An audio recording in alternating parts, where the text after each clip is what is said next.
Itulah maka Indonesia ini merdeka. Indonesia ini merdeka karena orang-orang yang mementingkan akhirat. Pangeran Diponegoro sudah putus dunia ini dengan dia, akhirat. Walal akhiratu khairul laka minal ula.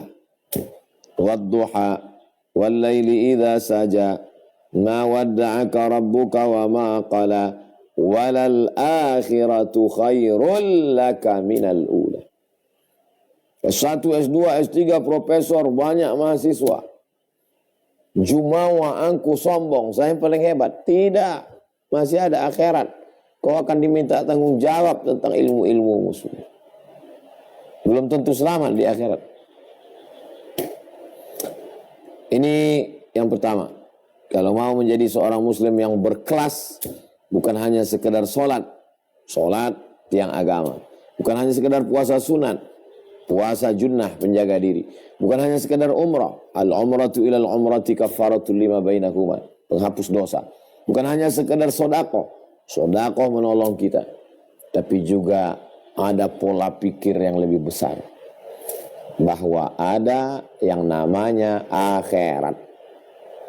Memangnya ada orang yang tak percaya akhirat, ya? Orang-orang ateis.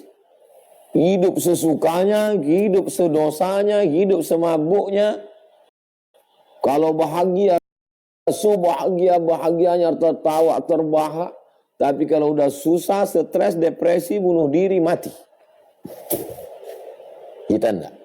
Kita kalau bahagia, bahagianya kita belum seberapa. Karena ada kebahagiaan nanti di akhirat. Mala a'yunun ra'at, belum pernah ditengok mata. Wala uzunun sami'at, belum pernah didengar telinga. Wala khatar ala qalbi bashar, belum pernah terlintas di hati manusia. Kalau kita susah, tidak terlampau susah. Kenapa? Karena ada kebahagiaan di akhirat. Fadkhuli fi ibadi, masuklah engkau bersama hamba-hambaku. Wadkhuli jannati, masuklah ke dalam surgaku.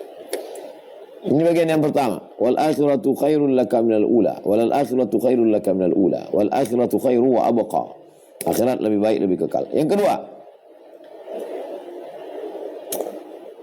faman tabi'a hudaya fala khaufun 'alaihim wa lahum yahzanun. La khauf, tidak takut, wala yahzanun, tidak sedih. Ini dia muslim yang berkelas ini. Tidak takut, tidak sedih. La khaufun 'alaihim wa lahum yahzanun. Apa beda takut sama sedih? Takut itu masa depan, sedih itu masa lalu. Takut itu masa depan. Takut nggak selesai S1, takut skripsi nggak diterima, takut nggak kerja, takut nggak nikah, takut nggak ada jodoh, takut. Takut itu masa depan. Masa depan masih gelap. Masa lalu sedih. Sedih karena ditinggal, sedih karena sedih. Terlampau memikirkan masa lalu, tenggelam dalam kesedihan. Terlampau memikirkan masa depan, larut dalam ketakutan, kecemasan. Takut nanti habis pensiun, tak ada lagi pemasukan, tidak lagi. Kalau gitu korupsi sebanyak-banyaknya, makan haram. Takut nanti skripsi ini enggak ini, akhirnya upahkan, minta tolong tuliskan orang, melakukan perbuatan haram. Takut nanti tidak dapat kerja, nyogok masuk PNS, gajinya haram. Sudah dapat kerja tapi riba, takut tidak bisa punya duit, takut miskin, akhirnya terus dalam riba. Tidak berkelas. Seorang muslim yang berkelas, la khaufun 'alaihim wa lahum yahzanun. Kenapa bisa dia tidak ada takut? Kenapa dia bisa tidak ada sedih? Padahal dia manusia, ada takutnya, ada sedihnya. Alladzina amanu wa kanu yattaqun. Karena dia percaya ada Allah dan dia takut kepada Allah. Habiskan takutmu kepada Allah, sehingga tak tersisa lagi untuk takut kepada makhluk, tak tersisa lagi untuk takut kepada yang bukan Allah. Nah, itu kan ngomongnya aja yang enak itu. Menceramahkannya aja itu yang mudah. Mengamalkannya, ya kita berusaha. Orang selevel Abu Bakar Siddiq aja masih takut di gua Jabal Sur waktu hijrah itu Pak Ustadz? Ya. Sahabat-sahabat Nabi itu juga ada yang takut Pak Ustadz. Ya, mereka manusia. Bani Israel yang zaman sama Nabi Musa itu kan ketakutan dikejar Fir'aun. Iya. Tapi apa kata Nabi Musa? Kalla. Sekali-kali tidak. Inna ma'iya Rabbi sayahdin. Bersamaku ada Allah. La ilaha illallah, la ilaha illallah, la ilaha illallah. Itu bukan asal-asalan la ilaha illallah. Banyak orang tahlil ini. Ada orang meninggal tahlil. Malam Jumat tahlil. Pindah rumah tahlil. Ada orang meninggal kenduri tahlil. Apa sebetulnya tahlil itu? Meyakinkan bahwa engkau bersama Allah. Sedang sama Pak Camat aja kita nggak takut. Masuk ke kampung orang, kata Pak Camat, tenang Pak Ustadz. Insya Allah di sini kita semua hilang takut kita. Masa sama Allah takut? Dijamin Pak Bupati aja kita aman. Bapak Ustadz Somad selama di kabupaten ini silakan ceramah di mana saja. Saya jamin. Ini yang menjamin kita ini Allah. Bukan main-main. Jadi kalau rasa takut itu datang, ya sama macam kucing. Kucing datang, kita usir. Anjing datang, kita usir. Lalat datang, kita usir. Datang rasa takut, kita usir. Bagaimana cara mengusirnya? Dekatkan pada Allah. Wasta'inu, minta tolong kepada Allah. Allahu Akbar. Allah Maha Besar. Sampai pada akhirnya kita husnul khatimah. Kalau Ustaz Somad ini udah tak ada lagi rasa takutnya. Saya manusia biasa. Masih ada rasa takut. Tapi saya berusaha. Dengan zikir, dengan ikhtiar, dengan solawat. Sujud lama-lama. Jangan sampai takutku kepada manusia ya Allah. Takut tak berkuasa. Menghalalkan segala cara. Melanggengkan kekuasaan. Gara-gara apa itu? Takut. Takut tak makan, menghalalkan segala cara untuk dapat harta, haram, riba, bohong, tipu. Gara-gara apa itu? Takut. Takut menatap masa depan, gara-gara terlalu larut dalam kesedihan masa lalu. Gara-gara apa itu? Takut. Gara-gara terlampau takut, cemas, asam lambung berlebih, asam urat, gula darah, diabetes, detak jantung tak normal, aliran darah tersumbat, pecah pembuluh darah. Gara-gara apa itu? Takut, takut, takut, takut. Pagi-pagi tak sholat subuh. Gara-gara apa? Takut terlambat masuk kantor. Sampai di kantor bawaannya cemas, ngeri, takut, stres, depresi. Kenapa? Takut sama atasan. Takut tak bisa meeting, takut tak bisa rapat, zuhur hilang, asar melayang, malam diajak lagi nanti. Padahal tempat ini buat dosa, maksiat. Takut tak bisa makan, ikutkan juga, lama-lama jadi terbiasa, Allah bisa jadi terbiasa. Pulang ke rumah membawa bibit penyakit, anak tinggal, istri tinggal. Semua berawal dari ketakutan pada dunia. Kemana takutnya? Takutnya salah alamat. Alamatkanlah takutmu hanya kepada Allah. Ittaqullah. Takutlah kepada Allah. Jadi orang yang berkelas itu la khaufun alaihim. Tak ada rasa takut. Walahum yahzanun. Tak ada rasa sedih. Masa lalu udah lewat. Masa depan dalam kuasa Allah. Nikmati masa sekarang. 3. Khairun nas anfa'uhum linnas. Muslim yang berkelas itu dia selalu berpikir apa yang sudah saya berikan manfaat diri saya ini. Tidak LC, tidak MA, tidak doktor, tidak datuk, tidak profesor, bukan dosen. Tapi dia bermanfaat untuk orang kampungnya. Dari mulai si fulan, anak si fulan, bini si fulan, ayah si fulan, cucu si fulan ngaji sama dia. Gratis pula tuh ngajinya. Itu yang kita dengar tadi. Itu kita dengar dari saudara kita, muslim-muslim yang berkelas itu.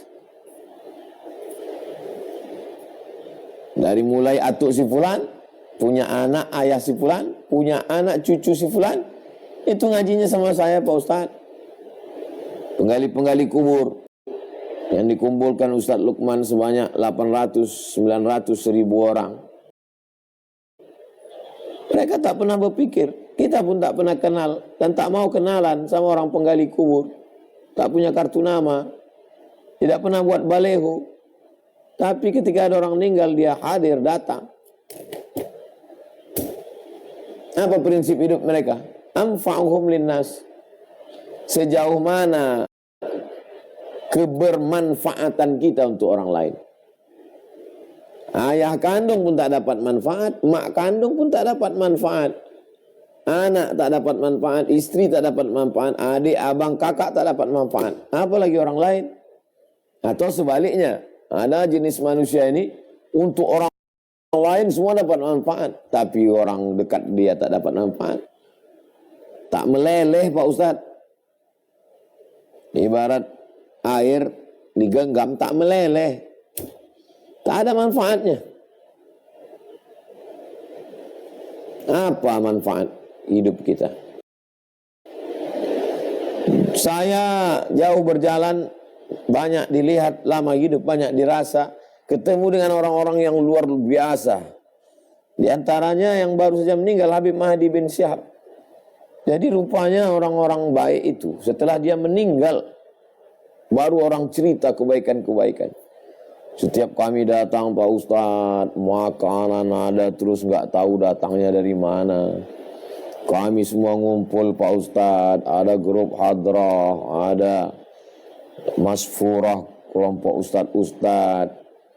Ketemu tamu dari Surabaya. Nggak tahu nih Ustadz, setelah Habib meninggal kami mau kemana Pak Ustadz. Biasanya kami kalau datang dari mana-mana ke beliau Pak Ustadz. Bermanfaat luar biasa, termasuk saya.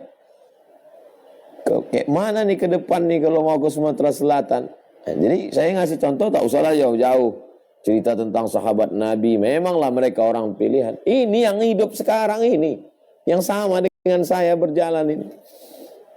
Orang-orang yang luar biasa bermanfaatnya untuk manusia. Jadi kita coba kita pikirkan. Dari pagi tadi aja pagi. Sampailah malam ini sholat isya ini. Berapa orang yang sudah dapat manfaat dari hidup kita? Atau besok pagi pikir. Apa manfaatku untuk orang lain? Kira-kira orang lain dapat manfaat apa dari saya? Banyak kita melihat orang yang simpel, sederhana. Ya bukan orang kaya, bukan pejabat, tapi orang dapat manfaat luar biasa dari kehidupan. Itu di Masjidil Haram, Masjid Nabawi kita tengok orang. Ada yang hanya bagi-bagi kresek aja. Bagi kresek aja. Ada yang cuma bagi tisu aja. Saya sholat, masuk sebelum maghrib. Sholat maghrib, dari maghrib ke isya. Semua orang dapat tisu, dia bagi tisu. Karena kebetulan angin kencang, ada orang bersin, ada yang meleleh, ada untuk mata, dapat. Ada yang mengoleskan parfum aja. Sampai saya waktu jalan di depan Zamzam Tower, gatal belakang ini. Datang orang menggarukan dari belakang. Menggarukan belakang kita pun ada juga orang. Allahu Akbar. Bisa dia mengambil manfaat, memanfaat. Terkenang kita. Orang-orang baik itu susah kita melupakan. Saya sejak kawan saya meninggal, sama-sama di Madrasah Aliyah Air Molek, sama-sama kuliah di IAIN. Dekat, akrab luar biasa. Meninggal dia jam 12 malam saya sampai ke kuburannya karena jauh dari Pekanbaru. Sejak itu saya tak terlalu mau dekat dengan orang. Karena kalau terlalu dekat, terlalu akrab, nanti kalau dia mati sedihnya berbulan-bulan, bertahun-tahun. Jadi kalau dekat, ya dekat gitu, say hello aja lah. Tapi rupanya tak bisa. Orang kalau sudah baik dia, walaupun kita jarang jumpa, ketahuan hati kita dalam kebaikannya. Orang baik itu sampai hati kita terkenang terus. Khairun nas, orang paling baik. Anfa'uhum linnas, orang yang paling bermanfaat buat orang lain. Ini orang berkelas. Yang keempat, Yang dia cari itu adalah ridha Allah. Yang dia cari itu ridha Allah. Kita berdakwah, masuk ke kampung, masuk ke hutan, pengajian. Tiba-tiba nggak ada yang berubah. Masyarakat nggak berubah. Itu bisa kena penyakit futur kita. Futur tuh patah semangat, kecewa. Kecewa dengan keadaan. Semangat yang berapi-api, tiba-tiba responnya enggak. Itu bisa futur. Kalau orang berkelas dia yang dicarinya hanya ridha Allah. Makanya Allahumma inna nas'aluka ridhaka. Yang kami minta ini ridhamu.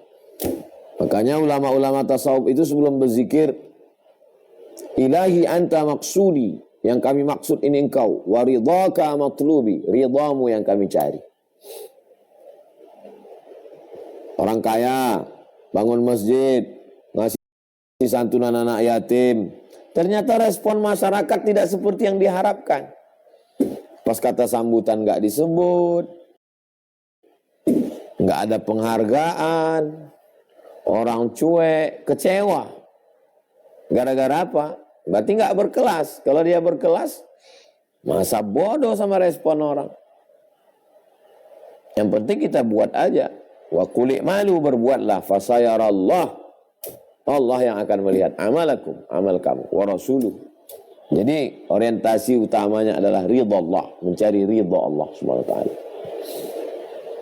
Anak muda bersemangat, hijrah, enggak pacaran, enggak LGBT, sukses di kampus. Tapi ternyata respon orang tua tidak seperti diharapkan. Kampus juga malah mempersulit. Pergaulan juga. Akhirnya lama-lama down. Ini kok bisa begini ini? Nah, ini tidak berkelas. Kalau orang berkelas, Allah yang mau dicari ini ridha Allah. Kalau mau dicari ridha manusia, ridha nas ghayatun la tudrak. Keinginan manusia inilah sesuatu yang tak mungkin kita dapatkan, tak bisa kita penuhi. Kalau saya peturutkanlah orang, si A mau begini, si B mau begini, si C mau begini, lelah, letih. Maka yang paling indah, paling enak itu ya, apa kata Allah, apa kata Rasulullah kita buat. Benar kata Allah dalam Quran, benar kata Nabi, benar kata para ulama. Bismillah, tawakkalna 'ala Allah, la haula wala quwata illa billah. Yang terakhir, yang kelima, orang yang berkelas, dia melihat segala sesuatu itu adalah ibadah. Semuanya bernilai ibadah. Orang-orang ibadah, meng-SMS orang, me-WA orang, grup ibadah. Jadi tidak terlalu jelimet, ribet, sulit, susah, payah. Yang namanya ibadah itu mesti ke tanah suci Makkah, namanya ibadah haji. Ya bayar aja ONH. Kalau sampai umur alhamdulillah. Nggak sampai, ya banyak ibadah lain. Sampai ke kampus, ngasih orang minum ibadah. Bisa ngasih makan ibadah. Nggak bisa nunjukkan tempat yang baik ibadah.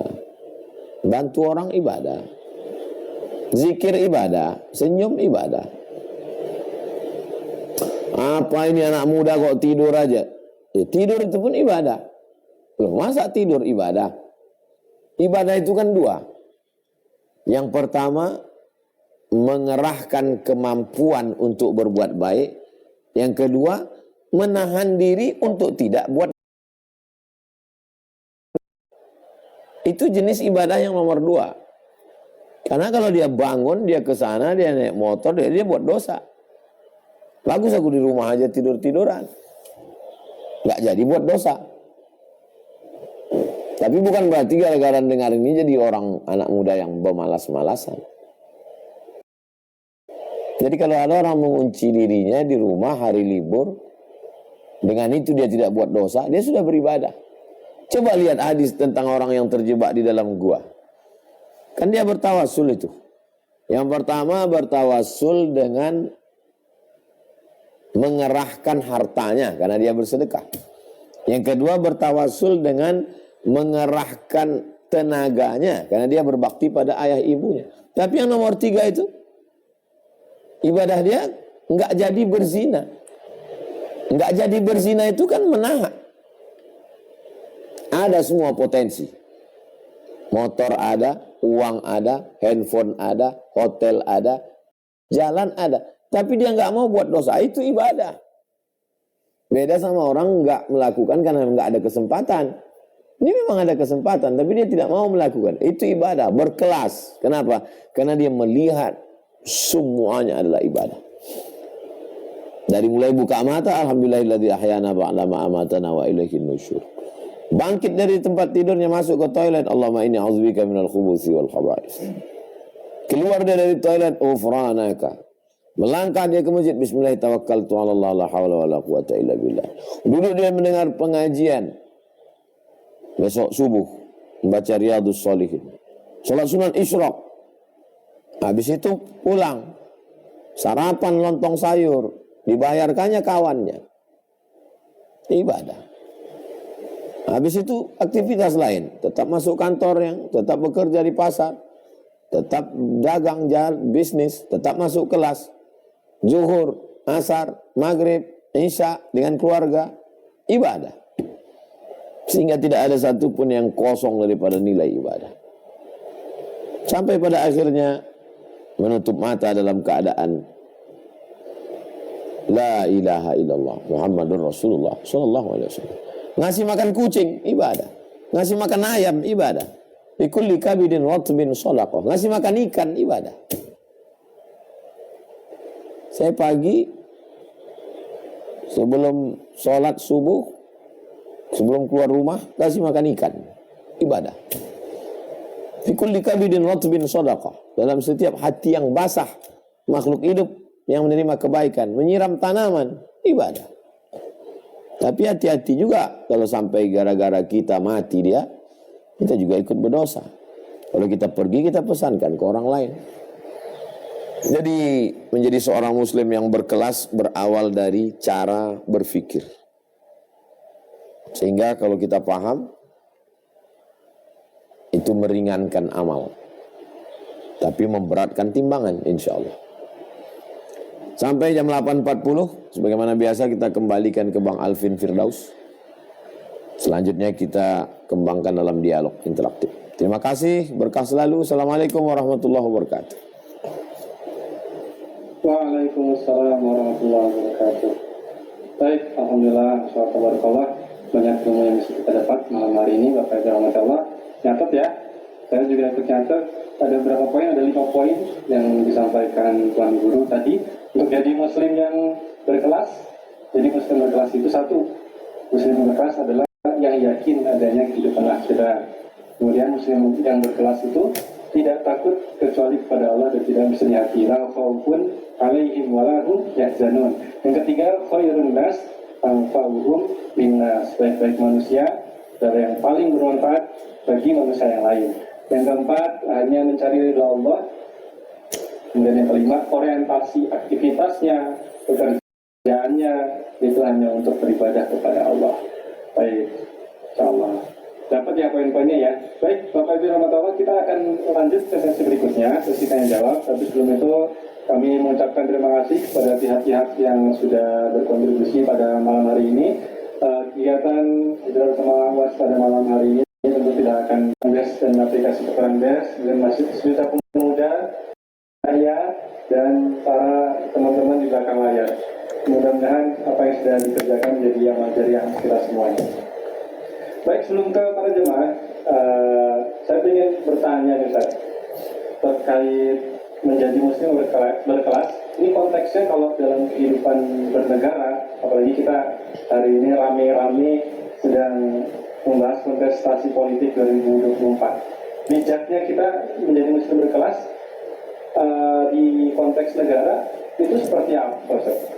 Apa yang bisa kita lakukan menjadi seorang muslim yang berkelas begitu di dalam bernegara, kehidupan bernegara? Sekarang kita terapkan 5 poin ini 5 poin ini jurus, rumus. Tinggal lagi mau dipakai kemana? Dipakai ke kantor, dipakai ke kelas, dipakai ke keluarga. Sekarang mau dipakai ke bernegara. 1. Wal akhiratu khairu wa abqa. Yang mau mencaleg silakan. Tapi menjadi anggota legislatif itu hanyalah wasilah jalan. Siapkan balehonya, siapkan timnya, siapkan saksinya, siapkan KPU-nya, siapkan partainya. Duduk, alhamdulillah, orientasinya akhirat. Bagaimana bisa bantu anak yatim sekolah, bagaimana renovasi rumah, bagaimana penggunaan APBN, APBD, bagaimana mengeluarkan peraturan daerah, bagaimana mengeluarkan undang-undang keberpihakan kepada orang susah, bagaimana menolong hamba Allah, bagaimana akhirat. 2. Kalau duduk, alhamdulillah. Kalau tidak duduk, la khaufun alaihim wa lahum yahzanun. Tidak takut, tidak sedih. Tidak berarti langsung jalan raya, pergi ke masjid menarik karpet yang kemarin udah dibagi-bagi sama sajadah, lalu ke rumah sakit jiwa, na'udzubillah. Kenapa? Karena menurut ilmu Allah, saya enggak pas di situ. Kalau enggak pas di situ, kenapa mencalonkan diri? Iya, ini ikhtiar saya, supaya nanti kalau di akhirat ditanya Allah, kamu sudah berusaha memperbaiki bangsa? Sudah. Melalui ceramah? Sudah. Melalui anggota legislatif? Sudah. Tidak dipilih orang. La khaufun alaihim. Tidak perlu takut, tidak perlu cemas. Kenapa nggak perlu takut? Karena tidak melanggar aturan. Kenapa tidak perlu cemas? Karena semuanya sudah diserahkan pada Allah Subhanahu wa taala. 3. Khairun nas anfa'uhum linnas. Kalau saya duduk di situ seberapa banyak manfaat? Bermanfaat di tingkat kabupaten, tingkat provinsi, tingkat kota, tingkat nasional. Bermanfaat untuk dunia internasional. Bermanfaat nggak untuk Palestina? Apa manfaat? 4. Nggak perlu pujian orang, nggak perlu liputan TV. Diliput alhamdulillah, nggak diliput nggak semaput. Kenapa? Karena yang penting itu ridha Allah. Yang mau dicari ini ridha Allah. Dan menganggap itu sebagai ibadah. Duduk di situ, alhamdulillah saya bisa beribadah. Enggak duduk, ibadah juga. Ibadah apa namanya enggak duduk? Sabar. Ini sebagai satu bayangan bagi orang yang mencalonkan diri. Bagaimana dengan orang yang memilih? Orang yang memilih juga begitu. Pilihlah yang orientasinya akhirat. Kalau saya pilih orang ini, insya Allah baik untuk akhirat. Enggak perlu takut. Kira-kira orang ini kalau saya pilih sebesar apa manfaat dia untuk bangsa, untuk agama. Ini saya lakukan untuk mencari ridha Allah. Dan ini adalah bagian dari ibadah. Oh, ibadah itu kan puasa sunat, sholat sunat, zikir. Ibadah itu kan Pak Ustadz bangun masjid. Kalau kamu yang bangun masjid cuma satu masjid, itu pun pembebasan 1 meter. Tapi kalau orang ini yang duduk, setiap kabupaten bisa ada masjid. Kalau orang ini yang duduk, setiap desa bisa ada 1 desa, 1 rumah tahfiz. Jadi lagi-lagi apakah itu saya kasih sebagai contoh antara pemilih dengan orang yang dipilih dengan menerapkan 5 poin ini. Begitu Bang Alvin. Wallahu a'lam bishawab. Masya Allah. Terima kasih Ustaz atas jawabannya. Berikutnya kami persilahkan untuk para jemaah semuanya. Kita langsung masuk. Jadi tanya jawab untuk jemaah yang bergabung di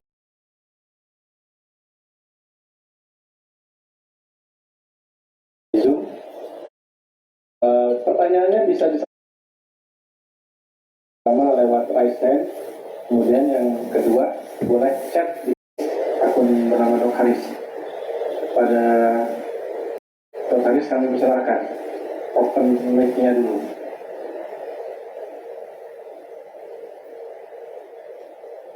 Oke, sudah? Open mic-nya. Assalamualaikum warahmatullahi wabarakatuh. Waalaikumsalam. Waalaikumsalam. Ya, izin bertanya Pak Ustadz.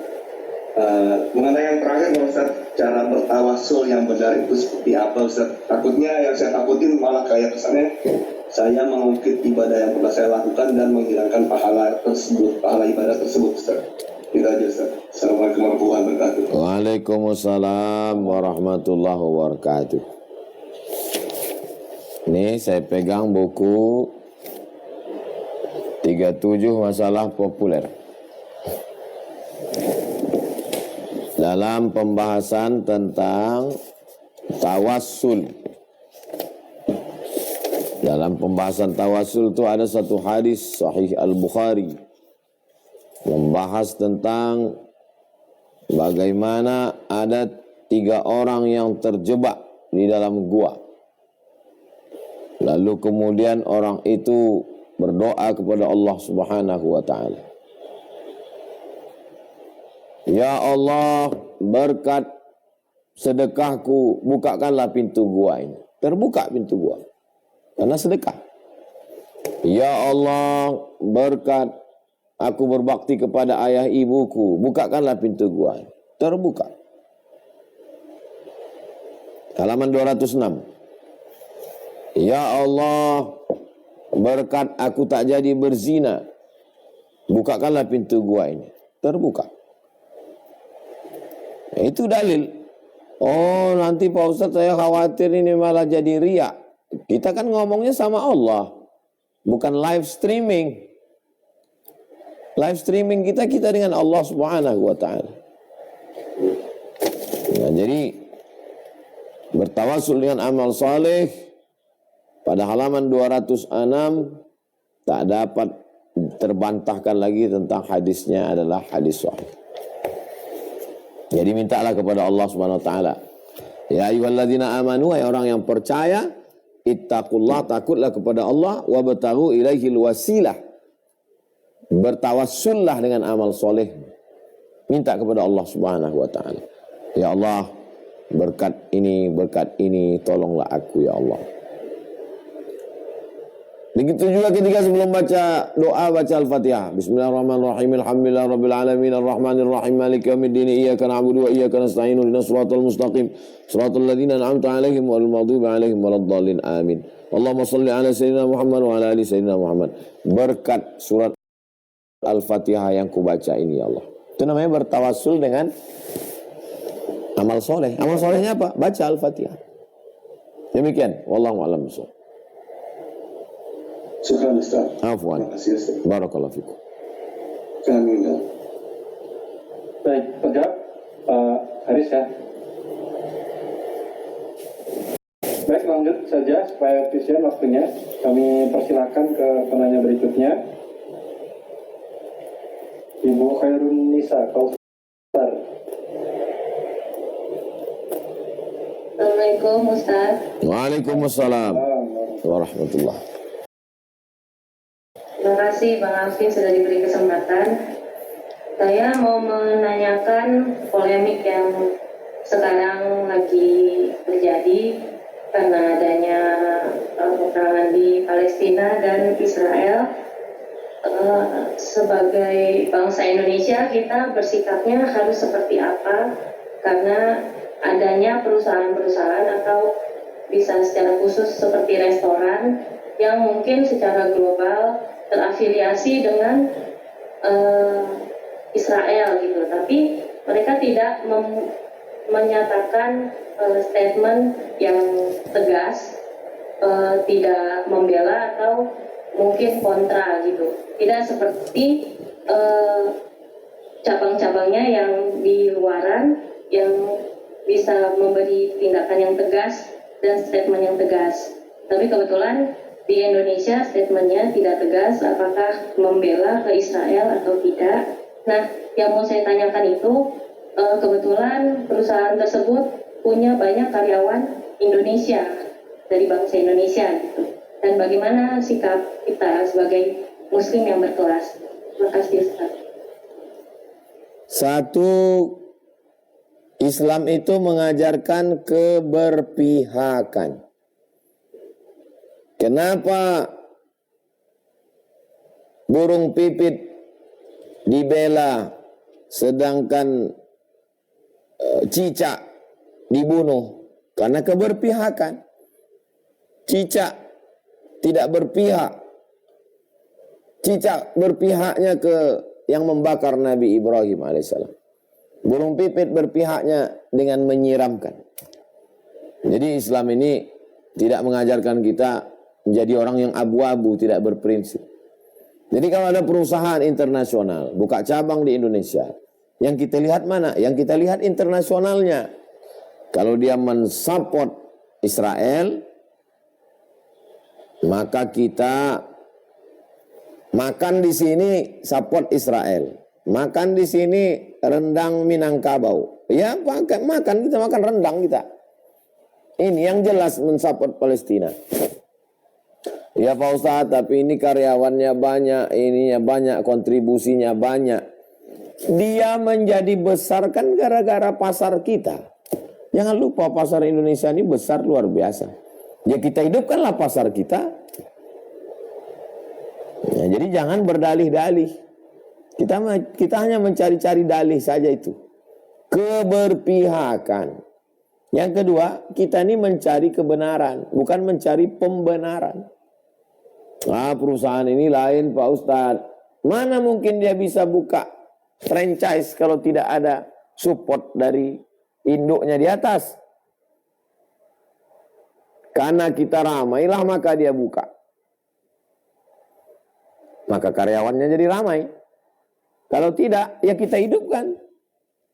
Jadi jangan kita berpikir bahwa kalau ini mati, karyawannya mati. Enggak. Kalau ini mati, karyawannya akan berpindah ke tempat yang kita hidupkan. Memangnya kita kalau tak makan di sini, kita nggak makan. Kita tidak makan di sini, kita makan di sini. Kalau kita makan di sini, maka yang kita hidupkan ini besar. Karyawannya akan pindah ke sini. Jadi jangan kita mau disesatkan dengan pikiran orang lain. Atau malah kita disesatkan oleh pikiran kita sendiri. Ini pentingnya keberpihakan di zaman sekarang. Masalah produk kosmetik. Banyak sudah alternatif produk kosmetik saudara-saudara kita orang Islam. Kenapa mau kita pakai juga orang yang mendukung LGBT, mendukung Israel? Sekian persen dari duit kita itu akan dibelikan peluru untuk membunuh saudara kita. Masa kita mau juga? Bodoh kali kita. Demikian. Wallahu a'lam bishawab.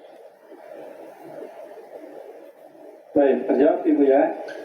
Terima kasih sangat. Barakallah. Terima kasih. Barakallah fikum. Kami persilakan berikutnya ke Fatimah Al-Tahirah untuk menyatakan pertanyaannya dengan singkat, jelas, ya. Tafadhol. Assalamualaikum warahmatullahi wabarakatuh. Waalaikumsalam warahmatullahi. Terima kasih atas kesempatannya Kak.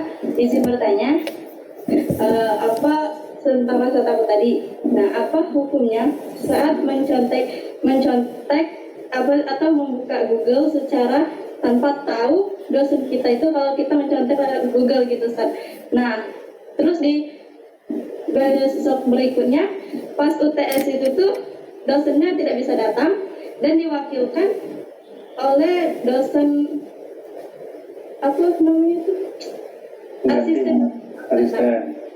asisten dosennya itu memperbolehkan kami mencontek Ustaz. Apakah boleh apakah hukumnya juga tidak boleh gitu Ustaz, walaupun padahal dosennya tadi kan tidak memperbolehkan mencontek, tetapi asisten dosennya tadi memperbolehkan tanpa diketahui oleh dosen yang pertama tadi Ustaz. Gimana itu? Terima kasih. Sekarang kita terapkan 5 poin ini. 5 poin ini bisa dipakai kemanapun. Dia seperti pisau. Bisa dipotongkan ke ayam, bisa dibawa ke pilkada, bisa dibawa ke pilpres, bisa dibawa ke kasus apapun. Kasus mencontek. Poin pertama, wal akhiratu khairu wa abqa. Kenapa orang mencontek? Karena mau mengejar dunia. Wal akhiratu khairun, akhirat Mencontek untuk apa? Supaya dapat nilai A.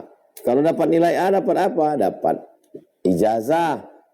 Nanti IP-nya 4. Terus dapat ijazah apa? Kerja. Kerja apa? Gaji. Orientasi dunia. Tidak berkelas. Wal akhiratu khairul laka minal ula. Wal akhiratu khairul laka minal ula. 2. La khaufun alaihim. Kenapa mencontek? Karena takut. 3. Sebaik-baik manusia yang bermanfaat. Manfaat apa yang bisa diberikan seorang mahasiswa intelektual yang mencontek? Saya hari ini bisa berkata mencontek haram. Kenapa? Karena saya selama belajar 4 tahun di Azhar tak pernah mencontek. Karena sistem di Azhar sangat ketat. Duduk berjarak. Ketahuan masuk ke kelas hanya bawa pena sama kertas. Hanya bawa pena, kertas disediakan. Saya bersyukur diletakkan Allah di Al-Azhar. 4. Ridha Allah. Apakah bisa mencari ridha Allah dengan mencontek? Man asyana falaysa minna. Siapa yang menipu bukan umat Nabi Muhammad SAW. 5. Ibadah. Kalau sholat saja tidak boleh curang mata melihat. Kalau sholat tidak boleh curang menggaru. Maka di kelas juga adalah ibadah. Ibadah apa yang bisa mencontek? Ini 5 poin yang kita kaji malam ini. Bisa dipakai untuk dalam kasus apapun. Demikian Bang Alvin. Baik. Kita ke YouTube. Ada pertanyaan dari Kak Siti Akhirah. Assalamualaikum, izin bertanya Pak Ustaz, apakah ibadah harus ada niat yang terucap? Jika melakukan kebaikan tetapi lupa mengucapkan niat untuk ibadah, apakah tetap bisa bernilai ibadah? Kalau hanya baru terlintas, itu namanya khotar. Khotara, lintasan pikiran. Berubah dia menjadi agak kuat lagi. Itu namanya azam, tekad. Ketika dia sejalan dengan perbuatan, baru disebut dengan niat. Saya mau berwudu. Baru lintasan pikiran, belum niat. Saya berazam, bertekad ingin berwudu. Itu baru azam, belum niat. Kapan dia menjadi niat? Ketika saya hidupkan air, lalu saya letakkan tangan saya siramkan ke wajah. Kalau dia ke rukun ke wajah, kalau dia ke sunat saat mencuci tangan, kalau dia sejalan antara niat dengan perbuatan. Saya mau sholat, belum niat. Saya punya tekad yang kuat mau sholat, belum niat. Kapan dia menjadi niat? Ketika dia sejalan dengan perbuatan. Saya sholat duha 2 rakaat lillahi ta'ala. Allahu Akbar. Itu dia baru niat. Bisa dibedakan antara 3. Lintasan pikiran, tekad yang kuat, niat. Niat ketika dia sejalan dengan perbuatan. Apakah niat itu mesti dilafazkan? Tidak. Tidak mesti dilafazkan.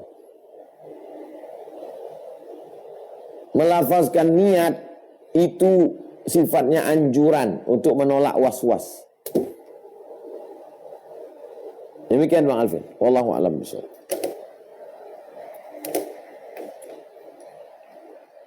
Baik, langsung ke penanya berikutnya. Ikhwan ya, Ikhwan. Ini Pak Tandra angkat tangan. Silakan.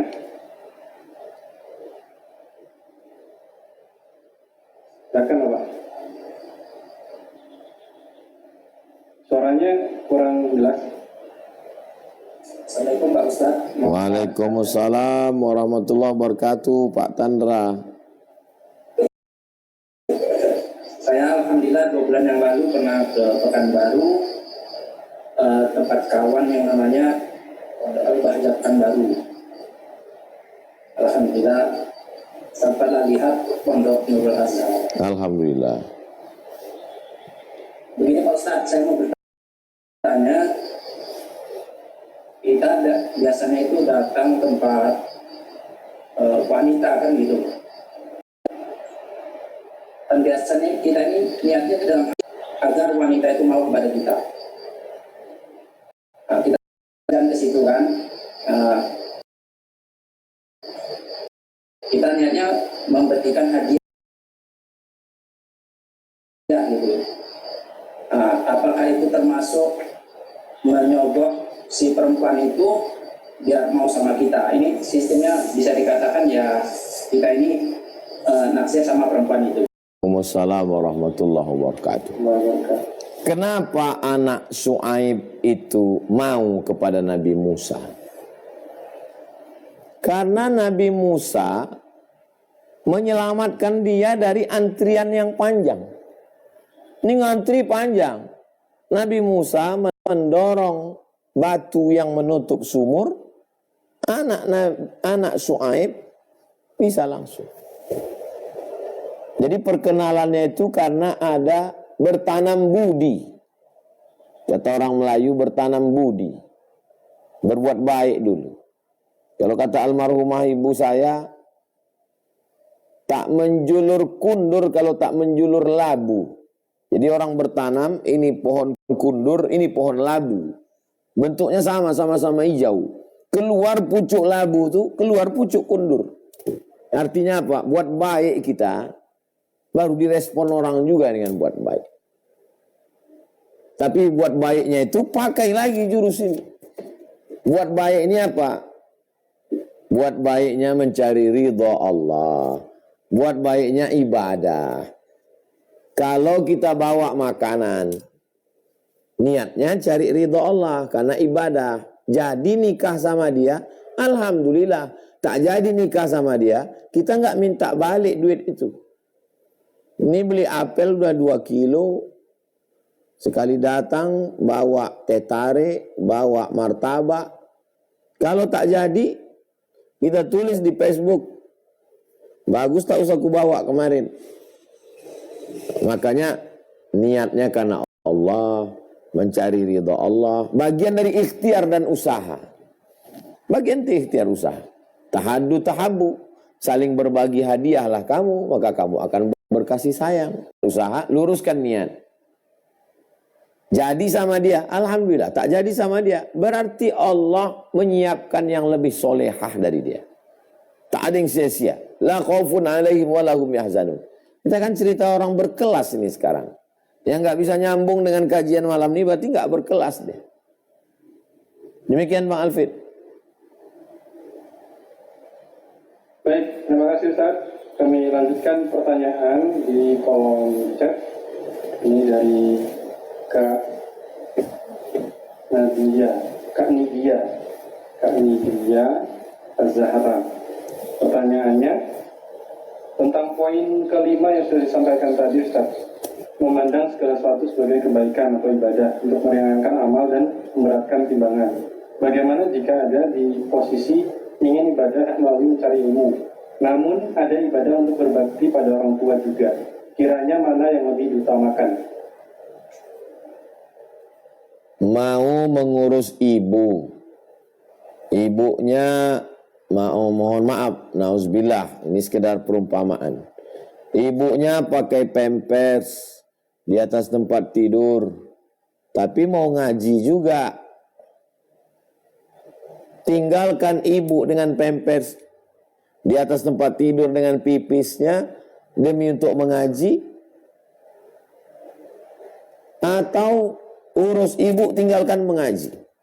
Lihat dulu kajian apa ini. Kajiannya biasa aja, bisa diulang.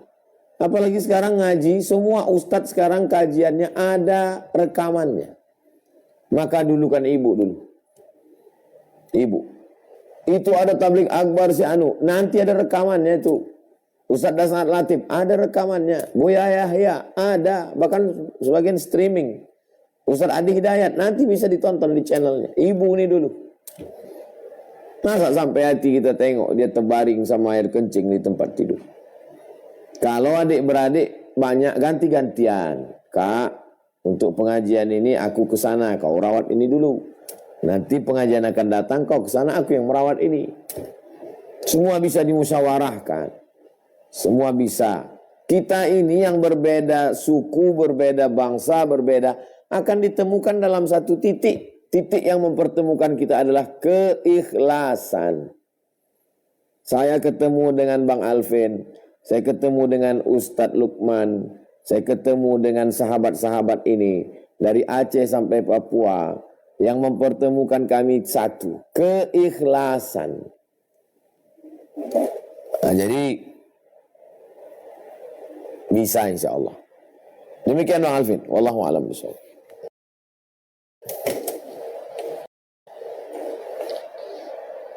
Baik, insya Allah masih ada beberapa slot untuk pertanyaan ya. Masih ada beberapa menit lagi sampai di closing statement terakhir. Tapi sebelum itu, sebelum kita lanjutkan, saya mengajak Bang Kakak Ayah Bunda yang sudah bergabung, yang masih stay di sini, di YouTube ataupun di Zoom. Tadi di awal kami menyampaikan bahwa kita ada program Guru Ngaji Berdaya. Program ini menyantuni para guru-guru ngaji kampung yang kita tahu bahwa para guru-guru ngaji ini mereka secara penghidupan sangat kekurangan, dan melalui program guru ngaji inilah kita mencoba untuk memberikan santunan, bukan hanya menyantuni, bahkan memuliakan. Nah, bentuknya bisa berbentuk sembako ataupun uang tunai. Nah, ini dua hal ini yang sudah kita kerjakan. Bapak Ibu bisa langsung ikut kontribusi. Untuk para jamaah dari Quran Base bisa langsung cek grup WhatsApp ya. Di situ sudah ditautkan bagaimana cara untuk bergabungnya, bagaimana cara ikut kontribusinya. Mulai dari Rp10.000, Bapak Ibu sudah bisa ikut kontribusi, bisa dapat pahala jariah dari para pengajar Quran. Insya Allah para pengajar Quran itu mengajarkan Quran, pahalanya juga mengalir ke abang kakak ayah bunda yang ikut memberikan sokongan, memberikan dukungan kepada mereka. Langsung saja cek grup WhatsApp-nya di mana link kajian ini dibagikan. Dan insya Allah kalau abang kakak ayah bunda berkenan, link-link kajian berikutnya kami share jika abang kakak ayah bunda ikut kontribusi di program ini. Baik, langsung lanjut saja. Karena waktu tinggal beberapa menit lagi sebelum kita kami persilakan Pak Fauzi. Syukur waktunya Alvin. Izin bertanya Ustaz, bicara perihal Muslim berkelas ini bisa kita lihat contohnya mungkin dari rakyat Palestina yang saat ini Masya Allah kena gempuran perang terus dari Israel, laknat alaihim. Namun bagaimana menyikapi Ustaz jika ada seorang Muslim, bahkan bukan hanya sekedar Muslim tapi seorang tokoh gitu, yang mereka itu mengecilkan pejuang Palestina gitu, bahkan mungkin salah satunya pejuang Hamas. Nah, bagaimana cara menyikapi kita perihal seorang Muslim tersebut, bahkan tokoh tersebut gitu? Bahkan mohon maaf sampai dikatakan rokok. Ustaz, apakah seorang tokoh itu akan bahkan menyarankan untuk rakyat Palestina itu supaya hijrah seperti itu Ustaz? Syukran jazakumullah khair Ustaz. Nabi Musa tidak diikuti oleh Fir'aun. Apakah gagal Nabi Musa? Tidak.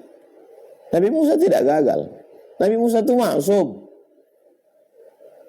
Nabi Isa tidak diikuti oleh orang-orang Yahudi. Apakah gagal dia? Dengan mukjizatnya.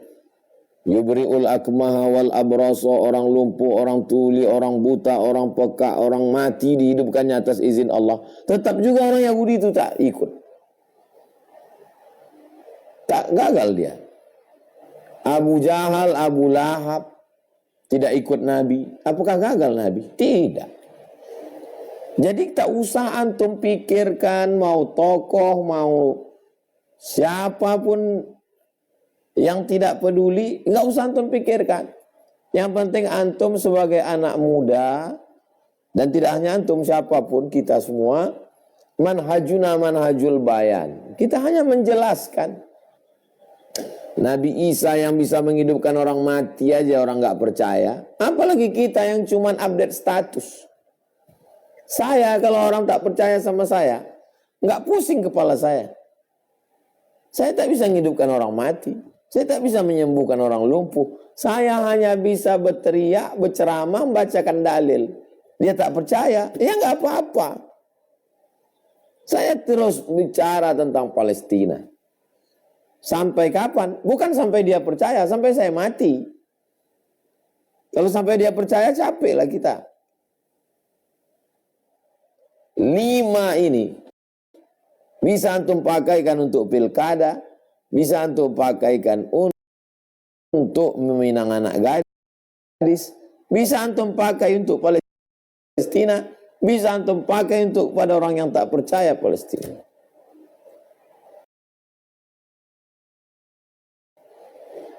Kita tidak pernah berhenti menjelaskan.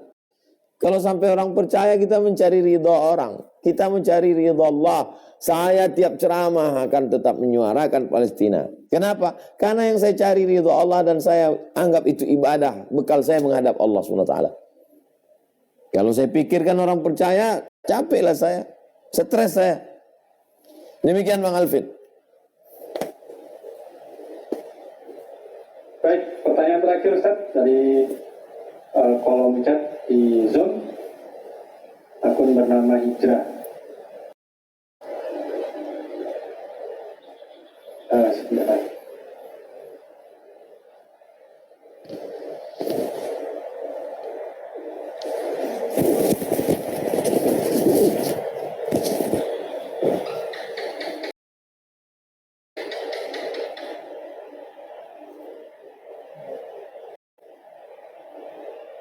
Ada pertanyaan hilang.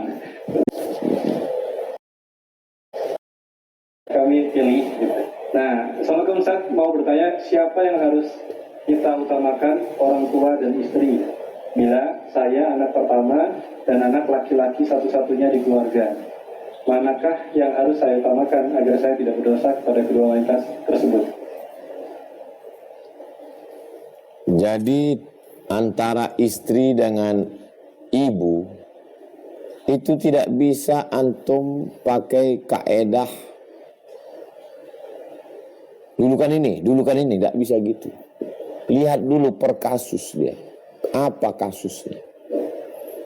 Lihat juga dulu model ibunya bagaimana. Lihat juga istrinya model mana. Jadi ini dia halus, nggak bisa main satu kaedah, main tang, nggak bisa begitu. Laki-laki ini dia seperti hakim. Dia mau cepat ambil keputusan. Dan dia minta fatwa sama ustadz.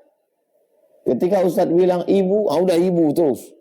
Ketika ustadz bilang istri, istri terus. Tidak bisa begitu. Dia per kasusnya masalahnya apa.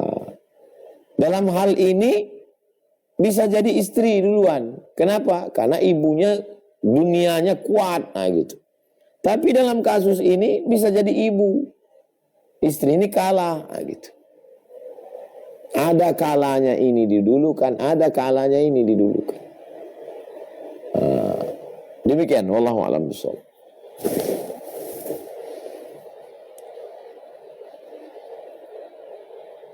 Baik, Assalamualaikum, sudah pukul 21.17 dari 5 poin yang disampaikan oleh Tuan Guru menjadi muslim berkelas itu. Pertama, yakin kepada adanya kehidupan akhirat, dan yang kedua, tidak takut kecuali kepada Allah dan tidak juga bersedih hati, la khaufun alaihim wa lahum yahzanun. Yang ketiga, khairun nas anfa'uhum linnas. Yang keempat, hanya mencari ridha Allah. Dan yang kelima, orientasinya aktivitas dalam kehidupannya hanya beribadah kepada Allah Subhanahu wa taala. Baik, itu Abang Aka dan Bunda yang bisa kami sajikan pada malam hari ini. Mungkin terakhir Ustaz, Tuan Guru, kalimat penutup pada malam hari ini dengan tema Muslim berkeras. Pada saat kami persilakan.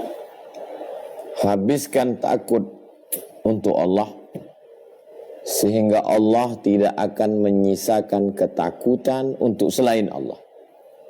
Habiskan usaha untuk mencari ridha Allah, sehingga tak lagi ada usaha untuk mencari ridha manusia. Habiskan hembusan napas ini untuk membuat manfaat untuk orang lain, sehingga tak terlintas di pikiran untuk memanfaatkan orang lain. Habiskan pikiran kemampuan untuk mencari akhirat, sehingga dunia ini ngikut aja lagi. Ibarat air bah yang besar, sekali hembusan, sampah-sampah itu ikut semua. Jadi kalau dikatakan dunia ini sampah, sampahnya ikut sekalian. Dibuat oleh kekuatan dahsyatnya keimanan, keyakinan pada akhirat. Mudah-mudahan kita selalu ditolong Allah Subhanahu wa taala. Ala hazin niat untuk niat yang baik-baik. Allah berikan kita istiqomah, keluarga kita sakinah sampai akhir hayat la ilaha illallah, sampai mati menghadap Allah la ilaha illallah. Kalau masih ada disisakan Allah umur saya akan tetap menyampaikan sampai Allah meridhai semua amal saya, sampai saya mati dalam la ilaha illallah. A'udzubillahi minasyaitonirrajim. Bismillahirrahmanirrahim. Alhamdulillahirabbil alamin. Arrahmanirrahim. Maliki yaumiddin. Iyyaka na'budu wa iyyaka nasta'in. Ihdinas siratal mustaqim, siratal ladzina an'amta 'alaihim ghairil maghdubi 'alaihim waladdallin. Amin. Allahumma shalli 'ala sayyidina Muhammad wa 'ala ali sayyidina Muhammad. Allahumma ja'alil akhirata akbar hammina. Jadikanlah akhirat itu keinginan, cita-cita tertinggi kami. Allahumma sallimna minal khawfi wal hazan. Selamatkan hati kami, diri kami dari rasa takut dan rasa sedih. Allahumma ja'alna nafi'ina li ikhwanina. Jadikan kami orang-orang yang bermanfaat, berguna untuk saudara-saudara keluarga kami. Allahumma inna nas'aluka ridhaka. Kami hanya meminta ridhamu ya Allah. Allahumma ja'al a'malana ibadatan lana. Jadikan semua aktivitas kami, langkah kaki, hayunan tangan, hembusan napas, kedipan mata, bisikan telinga, semuanya bernilai ibadah.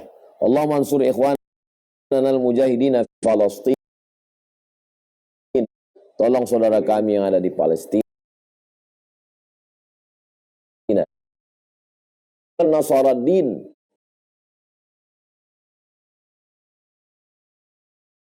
Tolong saudara menolong agamamu.